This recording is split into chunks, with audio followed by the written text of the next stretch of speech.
Shri Venkateswara gold తాకట్టులో ఉన్న మీ బంగారాన్ని విడిపించి కొనబడును. తల్లిని చెల్లిని మెడబట్టుకుని బయటికి ఎంటేసింది ఎవరు? ఎవరు? సొంత బాబాయిని లేపేసింది ఎవరు?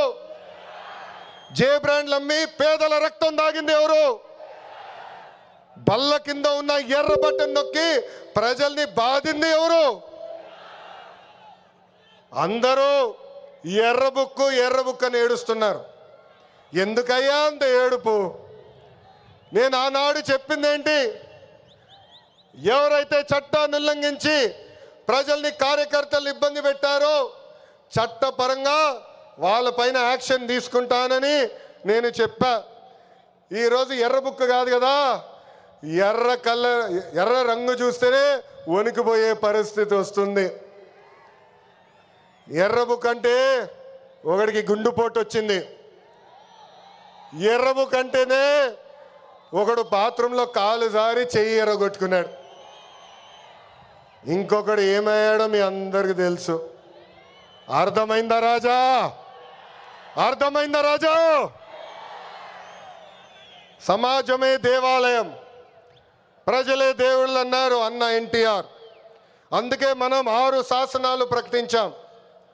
తెలుగు జాతి విశ్వఖ్యాతి, స్త్రీ శక్తి, యువగలం, పేదల సేవల్లో సోషల్ రీఇంజనీరింగ్, అన్నదాతకు అండగా కార్యకర్తలే అధినేత.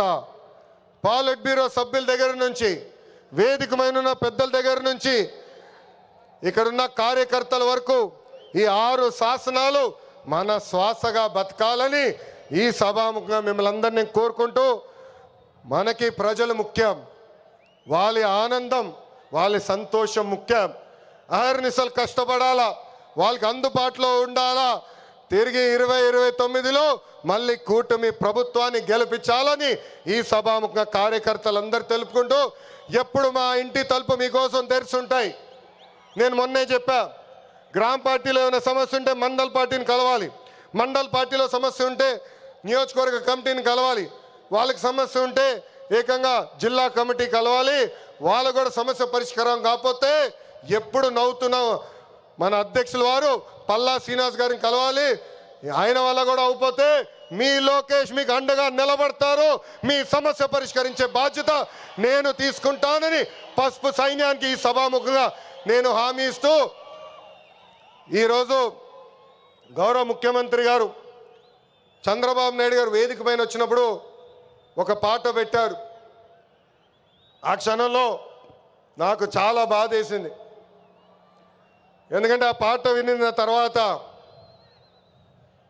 గౌరవ ముఖ్యమంత్రి గారిని నేను రాజమండ్రి జైల్లో మొదటిసారి కలిసిన సంఘటన గుర్తొచ్చింది. చాలా బాధ వేసింది.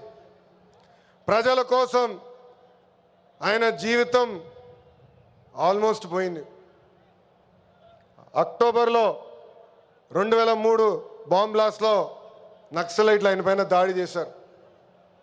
నాడు నేడు ఎప్పుడు ఆయన ప్రజల గురించి, ప్రజల భవిష్యత్తు గురించి ఆలోచించే వ్యక్తి. అలాంటి వ్యక్తికి ఎందుకు దేవుడు ఆనాడు ఈ పరీక్ష ఇచ్చాడా అనుకున్నా. ఇప్పుడు అర్థమైంది. తెలుగు ప్రజలు తిరిగి చంద్రబాబు నాయుడు గారు వెనక నిలబడేదానికి దేవుడు మనందరికి ఒక పరీక్ష పెట్టాడు. ఆ పరీక్ష జయించాను. అందుకే ఈ రాయలసీమ గడ్డ తెలుగుదేశం పార్టీ అడ్డ అని తెలుపుకుంటూ, నాకు ఇంత అద్భుతమైన అవకాశం ఇచ్చిన ఈ పసుపు సైన్యానికి పేరు పేరున నా హృదయపూర్వక ధన్యవాదాలు తెలుపుకుంటూ మీ అందరి దగ్గర నుంచి సెలవు తీసుకుంటున్నా. జోహార్ అన్న ఎన్టీఆర్, జోహార్ అన్న ఎన్టీఆర్. చంద్రబాబు నాయుడు గారి నాయకత్వం, చంద్రబాబు నాయుడు గారి నాయకత్వం. వందే వందే, జై హింద్.